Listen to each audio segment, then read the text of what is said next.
Hi, and welcome to the Teacher Chris Learn by Play piano series. This is lesson 2 in the series.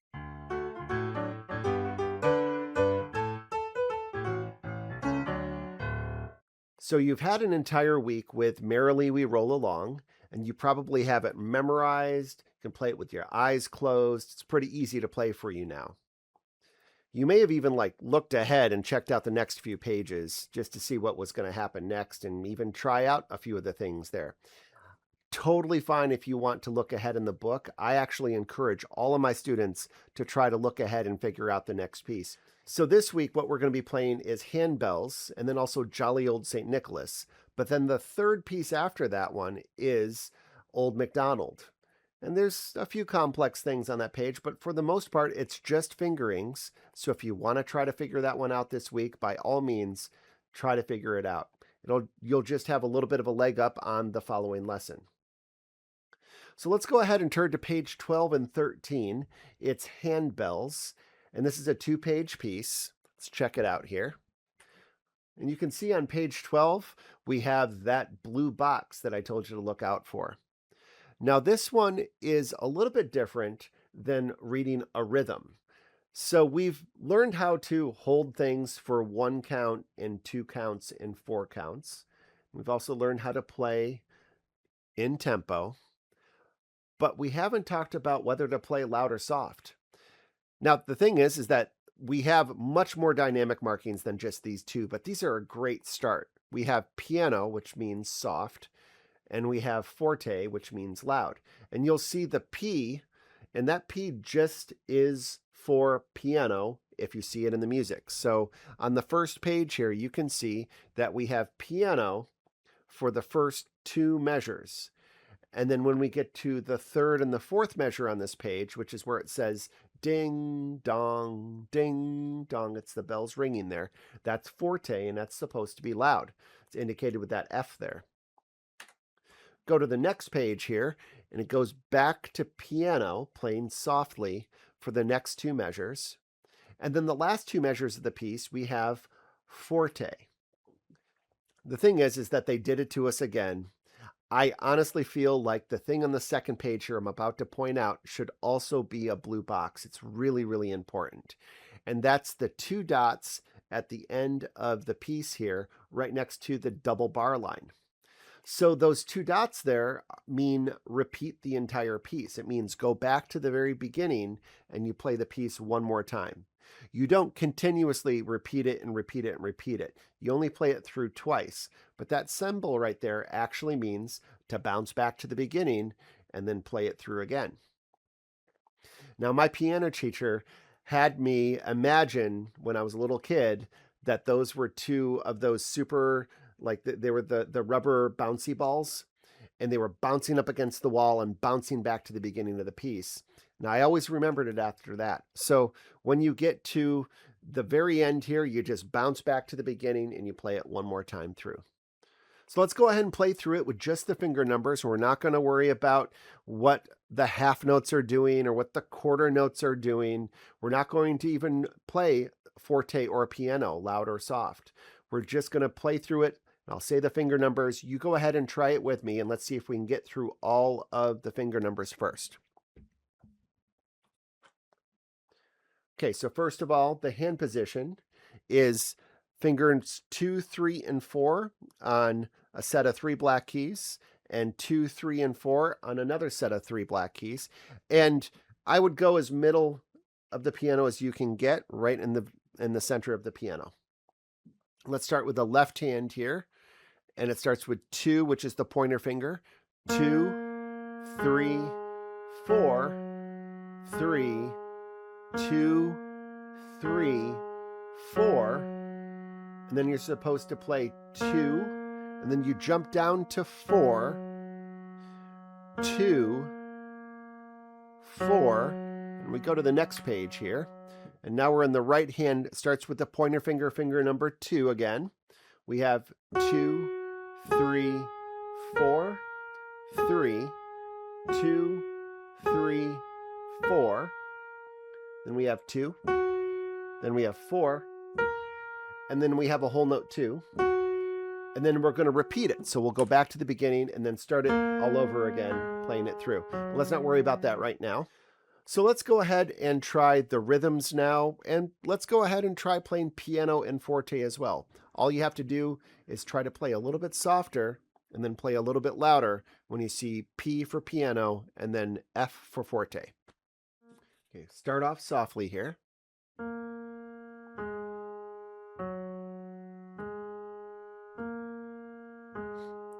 One, two. Now loud. 1, 2. 1, 2. 1, 2. 1, 2. Now the right hand. Softly.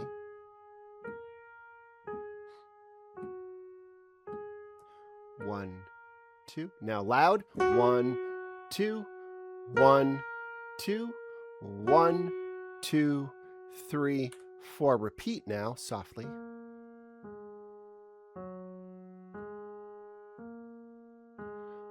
1, 2. Nice and loud. 1, 2. 1, 2. 1, 2. 1, 2. Soft. 1, 2. Now loud. 1, 2. 1, 2. 1, 2, 3, 4. Now the next thing we're going to do is we're going to play it all the way through with the rhythms, but we're going to do something a little bit different than we did last week. Last week we were just counting out loud and I was having you play along with me. And I have a very good sense of tempo, which means a very steady clock. And I've been working on that for a very long time. And the way I work on it is with what's called a metronome. And a metronome you may have heard of before. Metronome clicks at a certain speed, kind of like a clock. In fact, it pretty much is a clock. If you were to set it to 60, it would click with the second hand of an actual clock because there's 60 seconds per minute. And the metronome actually does 120 beats per minute or ticks per minute. It can do 200, it can do 40. It can be even lower than that, depending on the metronome. And what we do is we find a really good tempo, a really good speed that we want to perform the piece, and then we set it, and then we listen to a click and try to play along with the click. So every click will be a quarter note, quarter note, quarter note. And then if we have half notes, it'll be 2 clicks. It'll be half note or 1, 2. And if we have a whole note, of course, it's just going to be 4 clicks. It'll be 1, 2, 3, 4. Now, metronomes can be in all shapes and sizes. There's some little tiny ones that are electronic that make like a beeping sound. There's my favorite, which is a mechanical one that you wind up. I'll put a picture right here of it. And then also there are apps that you can download. Now, the one that I like is called Pro Metronome, but there's a ton of different metronomes out there that are just metronome apps. I'd try to find one that's free of advertisements so it doesn't interrupt your performance, and that's why I go with Pro Metronome. That one is completely free. I think it might do a little banner ad at the bottom sometimes, but nothing that's intrusive and stops your practice. So I'm going to start a metronome up here, and I'm going to play this metronome at 60 beats per minute or 60 BPM first. And then we're going to try it a little bit faster. We'll go 60 and then we'll do 100. And those will be 2 play-alongs that you can actually access on my channel and practice alongside me. So you can go to that playlist, that is the play-along playlist, and you can find handbells, and I'll have it at 60 beats per minute, then also 100 beats per minute. One more thing before I play it with the metronome. I'm not in the play-alongs going to be playing anything other than just forte all the way through so that you can hear me over your playing. If I play too quiet, you're just not going to be able to hear me and not really follow along with it. So I'll just go ahead and play everything at one volume level, especially with the metronome. And then when you play it on your own without me, without the play along, that's when you should work on piano and forte and get those 2 volume levels down. Okay, let's go ahead and try this out.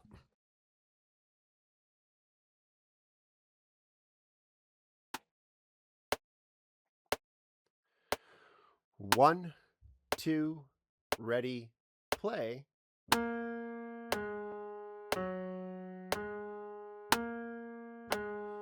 1, 2, 1, 2, 1, 2, 1, 2, 1, 2.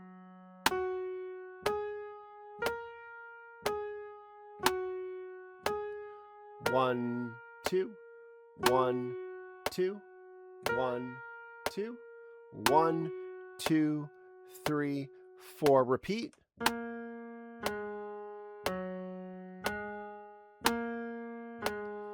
1, 2, 2, 1, 2, 1, 2, 1, 2.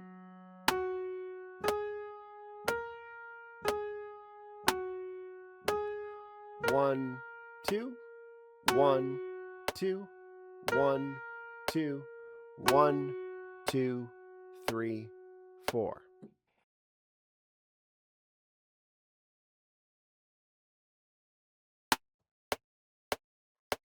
One, two, ready, play. 2, 1, 2, 1, 2, 1, 2, 1, 2. 1, 2, 1, 2, 1, 2, 1, 2, 3, 4. Repeat. 1, 2, 1, 2, 1, 2, 1, 2, 1, 2. 2, 1, 2, 1, 2, 1, 2, 3, 4. All right, so now's the time to pause it and practice, and I will see you in a minute. One more thing I forgot to mention that I think might be kind of interesting to you is how the lyrics work in this piece. Now, it starts with bells are ringing sweet and clear. It's the top line there of the piece where it says number 1. And it goes ding, dong, ding, dong. And the bells are ringing sweet and clear, are nice and piano. Then we go to ding, dong, which is the bells ringing really, really loud. So it's forte. And you go to the next page and it's happy sounds for all to hear, happy sounds for all to hear. And then ding, dong, ding is really, really loud again. But you'll notice that there's another set of lyrics, and that is when you do the repeat sign. So when you do the repeat, then you go down to number 2 there, and you sing, merry music fills the air, ding, dong, ding, dong. And then joyful sounds are everywhere, and then ding, dong, ding. And as you can tell, I'm not much of a singer, so I don't really sing these songs all that often, but you're more than welcome to do that. You can maybe even find another family member to sing along with you while you're playing. They are a lot of fun to sing. I'm just not much of a singer myself, so I don't usually work on the lyrics in these videos. Up next, we have Jolly Old St. Nicholas. You may or may not know this piece. Some people do know this Christmas tune. I think it's pretty popular, but I have encountered a lot of kids that have never heard this song before. Either way, it's a really great song, and it's about a little girl who is whispering to Santa, hey, Santa, come on over here. Lean your ear this way. Don't tell anybody what I'm about to say. And then on the second page here, on page 15, she whispers to him, Christmas Eve is coming soon. Now, you dear old man, whisper what you'll bring to me. Tell me if you can. She's trying to get Santa to tell her what gifts he's going to bring her. And what I like about this is actually the dynamics on this piece, because at the very beginning, she's exclaiming out loud, jolly old St. Nicholas. Like she's just kind of saying, come on over here. Lean your ear this way. So listen to me. Don't you tell a single soul what I'm about to say. And then when you go to the second page here, it's piano because she's whispering in his ear, and it's very soft. Christmas Eve is coming soon. Now, you dear old man, whisper what you'll bring to me. Tell me if you can. So the dynamics really work with the lyrics on this one. Now, you may have noticed that at the top of the page here, it's a completely different hand position than what you've had so far. The right hand is going to have fingers 2, 3, and 4, On a set of 3 black keys, I would say right here is totally fine, right in the center. And then fingers 2 and 3 on the set of 2 black keys right below it. Let's go ahead and run through the piece and see what the song sounds like and see what the finger numbers are. So it starts with finger number 4, which is the ring finger in the right hand. We have 4, 4, 4, 4, and then 3, 3, 3, and then 2, 2, 2, 2, up to 4, the ring finger. Then we go to the left hand, 2, 2, 2, 2, and then to 3, 3, right hand finger number 2. It's right in the middle of that measure there. And then we have 3, 2, 3, 4, 3. Now you'll see there it says move both hands up. And I'm going to tell you not to do that right away. Stay in the same spot. It really doesn't change the piece all that much, and it'll help with your practicing just to stay in the same spot first. If you feel confident towards the end of your practice this week, go ahead and try moving your hands up. All that means is going up to the next hand position and playing the rest of the piece up here instead of down there. But it really doesn't change the piece all that much if you just stay in one spot to practice it. So now we're on to page 15 here. It's the ring finger in the right hand. We have 4, 4, 4, 4 down to 3, 3, 3. And then 2, 2, 2, 2, and then 4. Go to the left hand now, finger number 2, the pointer finger.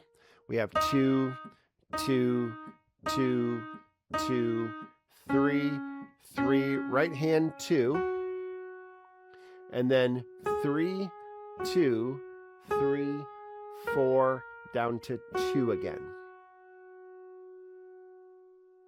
Now there's no repeat sign on this piece, but it is a fairly lengthy piece. And what we're going to do is we're going to take this one at 60 beats per minute and then 100 beats per minute as well this week with the metronome. And when you're practicing it this week, you can try it with me. And if you end up getting a metronome for yourself, you can also just try it alone with the metronome. Try it at many different speeds. I should mention that for the metronomes, the mechanical one, the one that looks like this, does not have every single number on it. You don't really need every single number, honestly, because everything is kind of an approximation how fast you're supposed to go. However, for metronomes like that, like if I tell you that we're going to be going 70 beats per minute, the closest to it on that metronome is going to be 72. Totally fine. This week, we're going to be just doing 60 and 100, and that will be on the mechanical one as well as any of the other apps or any other ways you go about using the metronome. Oh, and you should also check your digital piano if you have a digital piano, because oftentimes they actually have metronomes. I know that the Yamaha P45, the one that I have listed in my bio, that one actually has a metronome on it, as well as like a bunch of different sounds and some other stuff that you can do. Also, since we're talking about it, I do have a very precise metronome that I like to suggest to my clients. That's also listed in my bio. Again, those are affiliate links, and I really appreciate it if you buy through those, but you're not obligated to do so. Okay, so let's go ahead and try this at 60 beats per minute and then 100 beats per minute with the metronome. 1, 2, ready, play.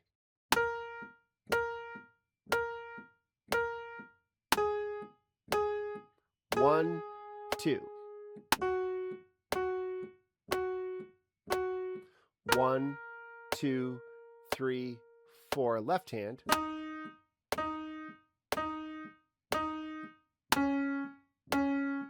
1, 2. 1, 2, 3, 4.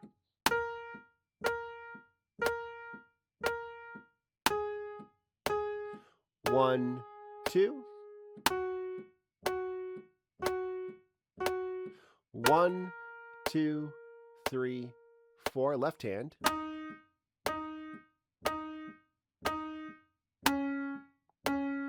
1, 2. 1, 2, 3, 4. 1, 2, ready, play.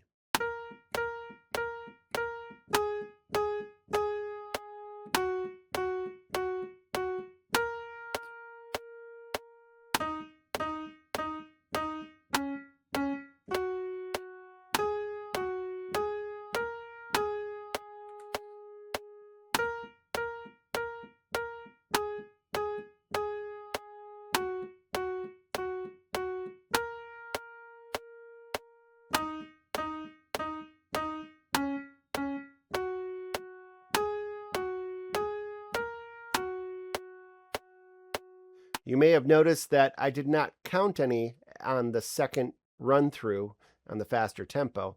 It's because I want you to be able to hear yourself play and try to really feel the rhythm. On all of the slow tempos from here on out, I will be saying the counts out loud that are half notes and whole notes and things like that. But when we get to the faster tempo, I'm not going to say anything out loud. I want you to be able to play alongside me with the metronome and not hear anything. I want you to be counting for yourself and trying to keep up with me. All right, let's go ahead and pause the video and practice for just a little bit, and I will see you in a minute.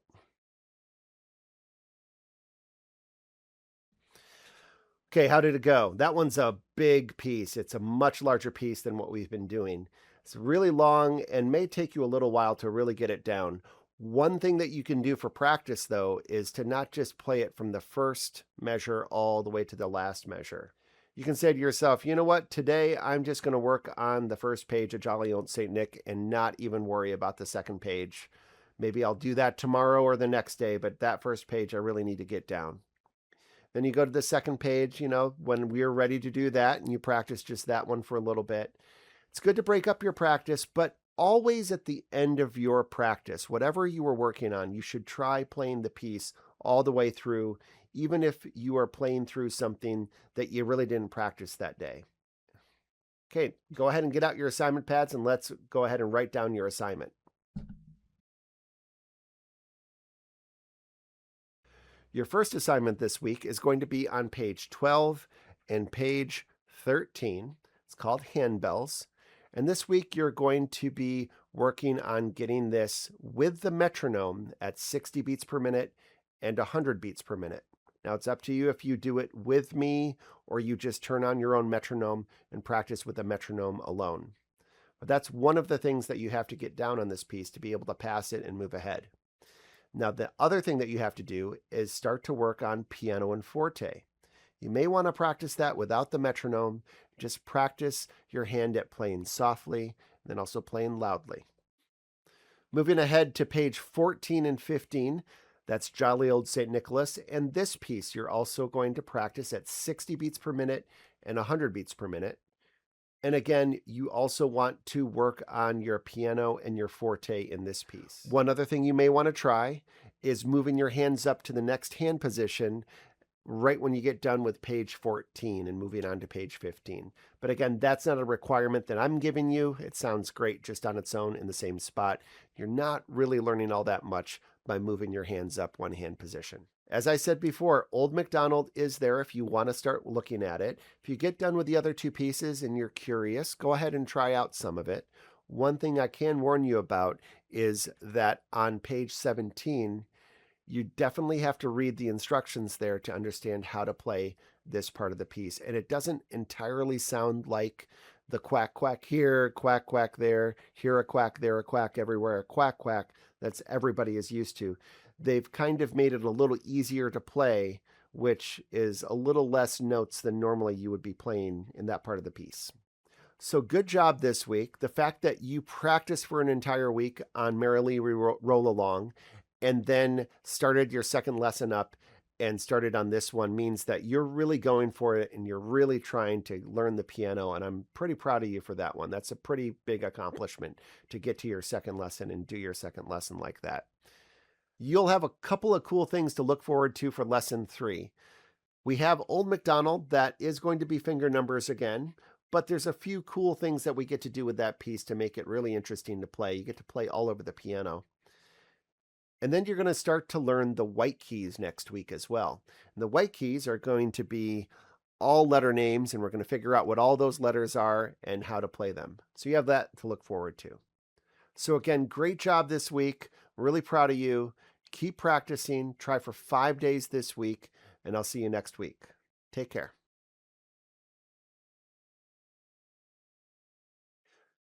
Now's the time for the bonus footage. Now, this week, what we're doing is just talking about why the heck we are learning to play the soft, which is piano.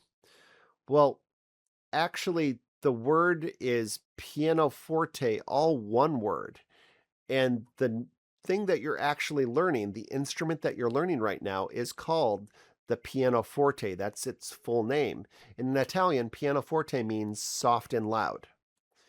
Now, they're really Now, there's a reason why they call it the soft and loud, because there was a keyboard that looked just like the piano that was invented before the piano, and it was called the harpsichord. This is how you spell it.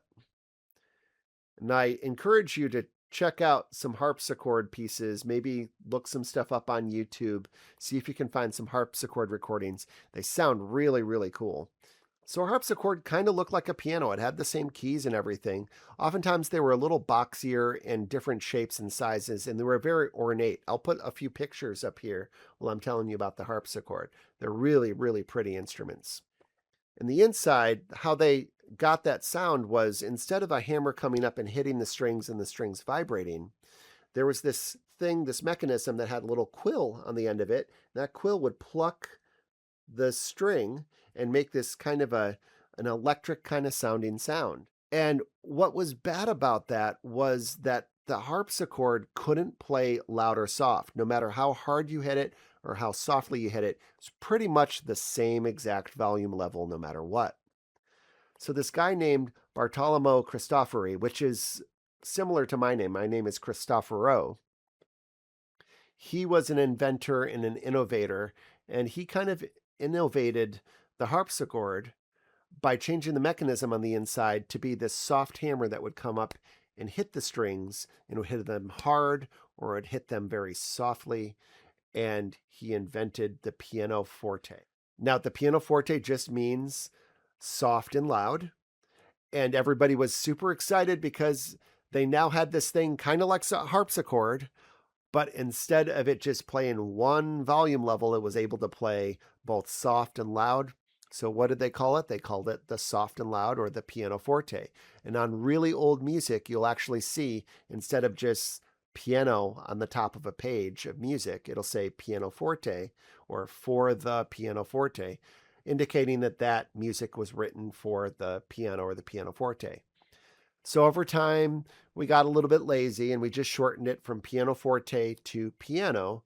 And that's what we know and are learning today. So anyways, that's a little bit of history for you. I thought you'd enjoy it.